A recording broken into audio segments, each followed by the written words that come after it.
It's the talk of San Diego.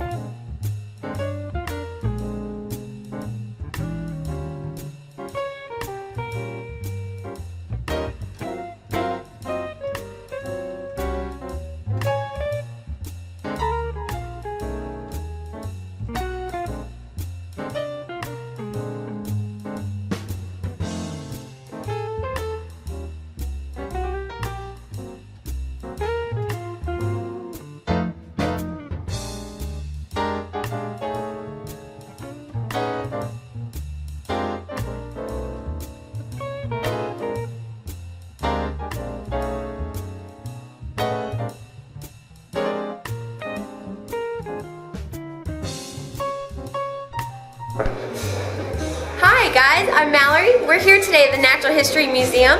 We're going to find out a lot about chocolate. So, do you love chocolate? Because I know I do. We're going to interview Dr. Michael Hagar later on, find out all the history about chocolate. Then we're going to go through the exhibit and find out a lot more. So stay tuned on the Talk of San Diego.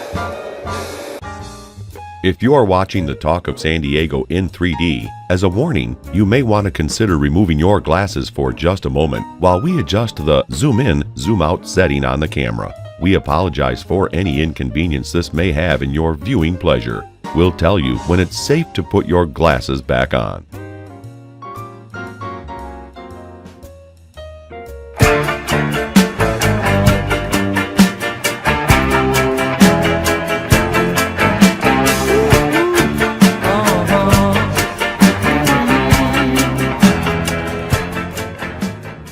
Hi, my name's Rusty, and I'm here at the Jersey Boys Diner in Imperial Beach, the most southwest point in the United States, and I gotta tell you that their fish and chips is fantastic. I haven't had a bad meal here.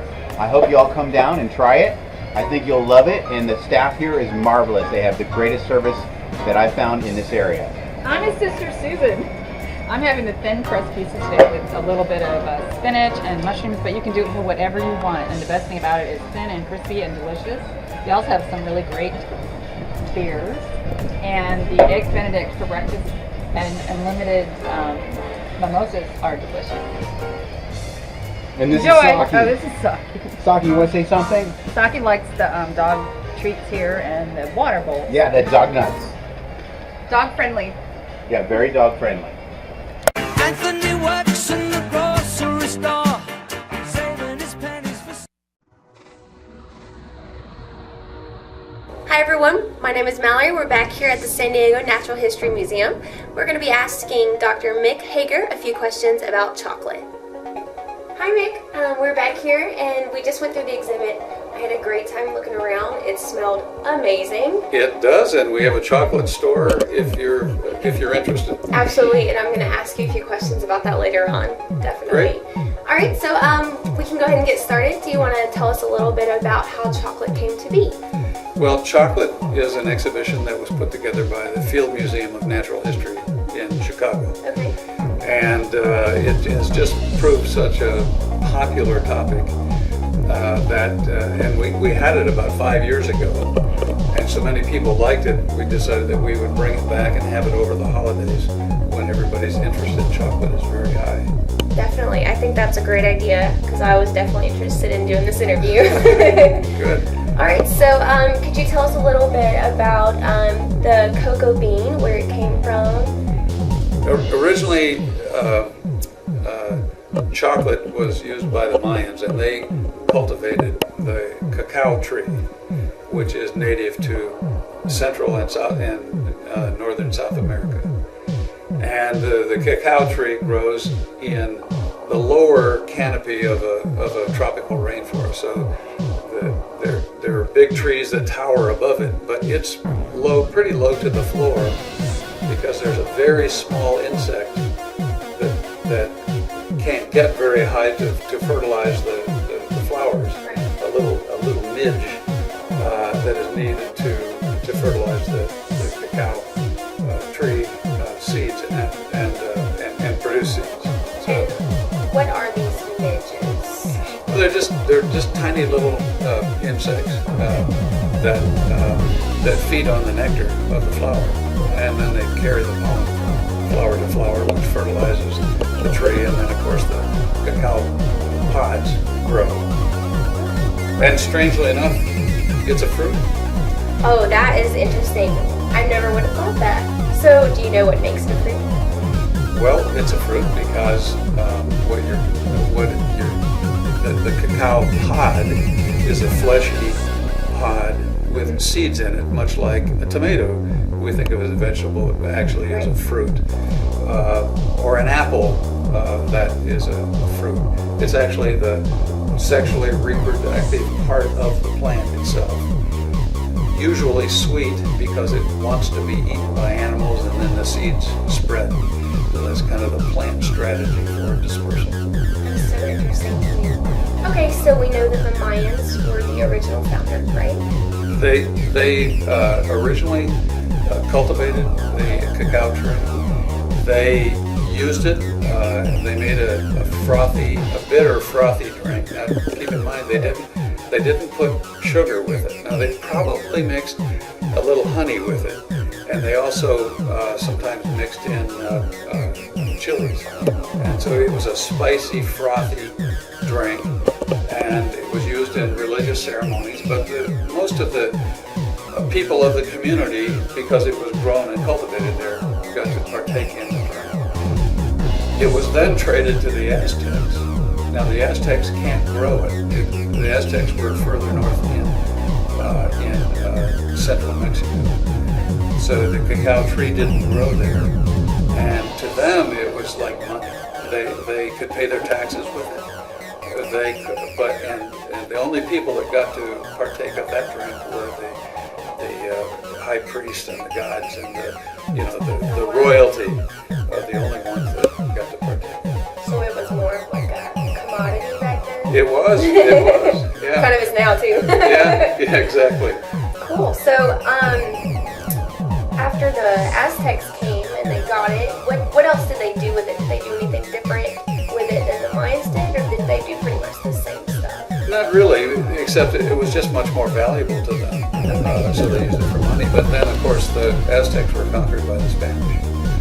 And it was the Spanish that then imported it or exported, I should say, from Mexico and Central America to Spain. Okay, very interesting stuff. Yeah. So right now we're going to take a break. We're going to come back and we're going to learn more about where chocolate went after the Aztecs. Are you looking for style, grace, and comfort?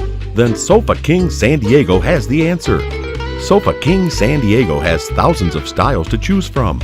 With name brands from around the world, Sofa King San Diego is the place to go when it's time for a change. With locations throughout San Diego, it's Sofa King easy to find us.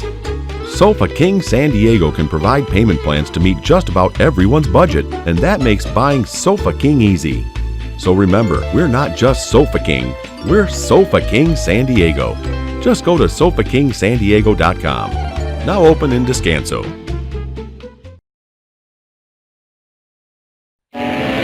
What do you do when you're 3,000 miles from New York and you're jonesing for some wings? Now, not just any wings, but New York Buffalo Wings. That's easy. Stop on by your nearest New York Buffalo Wings. Located in La Mesa, San Diego, and Imperial Beach, you're just minutes away from mild, hot, or make you cry like a baby hot sauce. Wings, fall off the bone ribs, and fire hot chicken tenders. To find the nearest New York Buffalo Wings, go to nywingsandribs.com. That's nyribsandwings.com.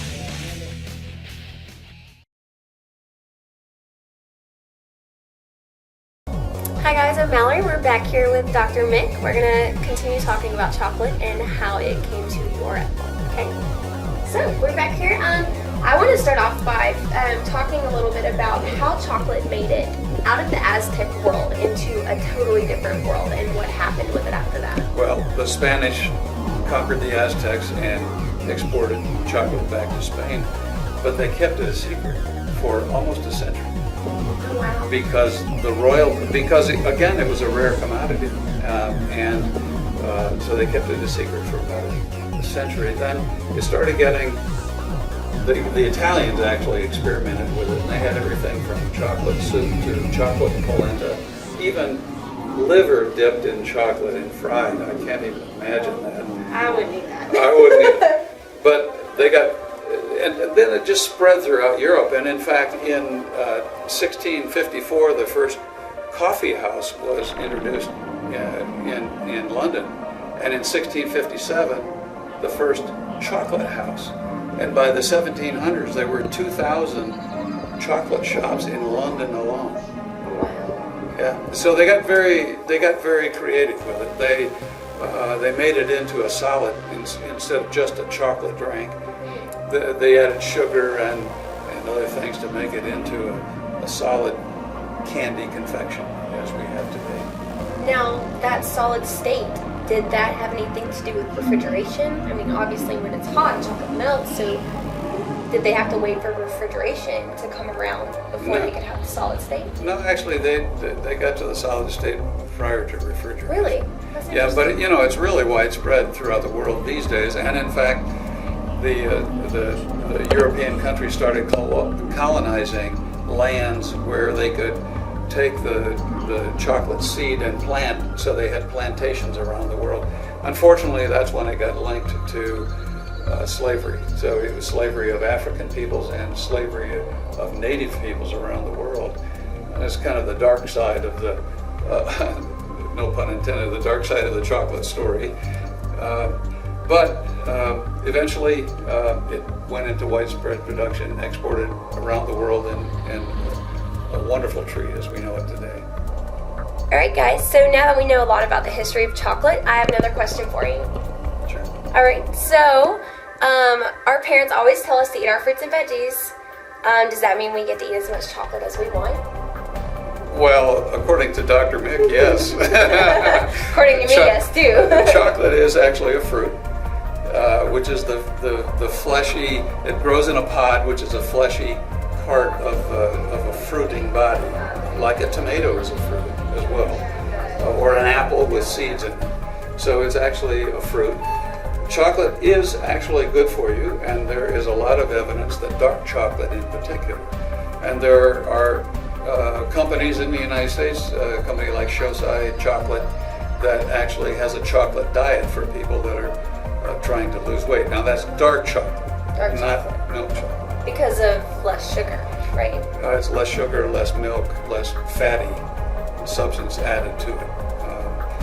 For example, white chocolate isn't really chocolate, it's the chocolate butter.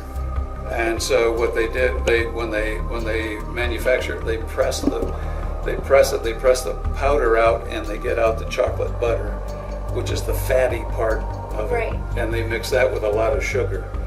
That makes white chocolate seem less appetizing yes, to me. It does. Hearing it like yeah, that. Yeah. But anyhow, so Americans eat about 12 pounds of chocolate a year. Oh wow. Norwegians eat about 22 pounds of chocolate a year. Swiss and Germans eat about 24 pounds of chocolate a year. And the Scandinavian countries and Germany have the highest standard of living in the world. So I think there's a correlation there. If you eat more chocolate, your standard of living goes up. Well, it's kind of like, back in the day, I don't really know what period, but if you weighed more, you were considered royalty because you ate more food, you were healthier. So I can definitely see how that goes in this. Yeah. Well, it does in my book anyhow. So. Absolutely. Yeah. Cool. So tell me a little bit before we go about the chocolate store. I'm really intrigued. It's an all chocolate store. There's nothing in there but chocolate or chocolate related products. So you can buy chocolate sauces for cooking, chocolate cookbooks, chocolates imported from all around the world. We have a partnership with Chihuahua Chocolates, which is a local chocolatier that does some amazing chocolates with hot chilies in them and other kinds of spices. So it's really quite a collection of chocolate for the chocoholics amongst us. Well, I may have to make a stop in there before we leave today. And last but most important today, I would like to know, Dr. Mick, how long is this exhibit going to be here at the Natural History Museum in San Diego? Chocolate will be at our museum through March 10th. But don't forget that in addition to chocolate, we have a wonderful horse exhibition We have a skulls exhibit. We have our fossil mysteries exhibit, 2 3D movies, and our very own Ocean Oasis in our 3D theater. So there's a lot to see and do. We hope that people will come and spend the day with us. Absolutely. I'm going to be busy for the next month. Awesome. Well, thank you so much, Dr. Mick. It was very nice meeting you, and I'm learning a lot about chocolate. So we're going to go down to the exhibit, walk through, and we'll see you there. If you're still deciding on baby names, the Talk of San Diego would make for an interesting conversation-starting name for any lucky boy or girl. When it's time to choose a photographer for your upcoming wedding, family affair, or portrait setting, you hope you're choosing someone that will capture every memorable moment of this most important day with pride, professionalism, and perfection, with results you can be proud of. With years of experience, Mallory Ownbey Photography prides themselves on delivering an outstanding package at a price that will fit just about everyone's budget. So if your precious moments are important to you, why settle for less? Don't you deserve the best? To set up a free appointment, go to malownbey.com. That's malownbey.com. Mention you saw this video on the Talk of San Diego and get a free video upgrade. I want this. Take it down. I want to eat it. I have no idea what this says, but if it has anything to do with chocolate, I'm down. Hi friends, I'm Paula Ramirez and we are the Talk of San Diego. Today we are with Alex, one of our proud customers. Alex, how do you like the work that we have with you? It's good, it's awesome. I love it. Yeah? It's working for you? Yeah, it's You good like the food, videos? right? Yeah, the videos are good, the website's awesome. Everyone's nice, right? Thank you so much, Alex. Thank you guys. Hi everyone, this is Mallory here. We just had an awesome walkthrough of the exhibit, Chocolate. We had a great interview with Dr. Mick Hagar. If you want more information about the exhibit, you can visit the link on the bottom of the screen. And until next time, this is Mallory with the Talk of San Diego.